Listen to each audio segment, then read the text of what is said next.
And now on to our broken news for the day.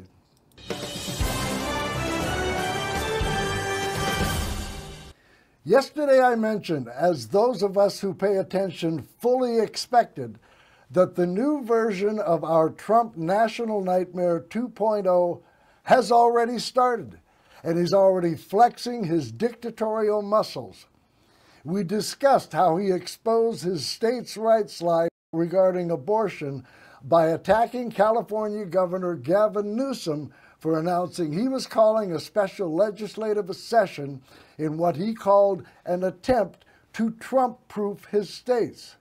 No states' rights for California. They must bend the knee to their new dear leader, Kim Jong-Vladimir Jinping Trump. Today, we have yet another example of Trump stretching his tyrannical powers, and he's still not even back in office. Trump is demanding he be allowed to make recess appointments. And by the way, have you noticed? Every Democrat is still literally wetting their pants, and justifiably so, over what Trump is already doing and what he will continue doing once he takes office. Not one single solitary Republican, not one, is showing even one iota of concern over what Democrats are going to do in the next 2.5 months. Why? Probably because they're not doing anything except the aforementioned pants wetting, while at the same time playing the blame game over last Tuesday's crushing election defeat. Democrats, you're still in power. You have the White House and the Senate. Joe Biden has presidential immunity. For God's sake, do something, anything, except further showing the American people why you are considered to be a lightweight bunch of weak panty waists. I mean, they're not even sending out sternly worded letters. Nothing.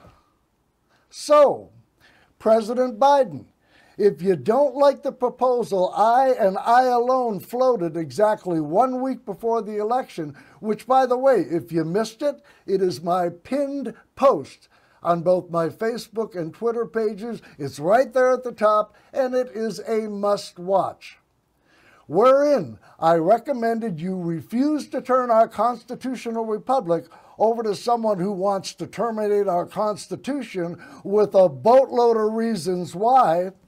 And by the way, here's another reason. Trump, as required by federal law, has not yet submitted a series of transition agreements with the Biden administration. Why? Because of concerns over the mandatory ethics pledge vowing to avoid conflicts of interest once he's sworn into office. It was due back in October. In short, he's breaking the law again. And that's according to Senator Elizabeth Warren, who wrote the law.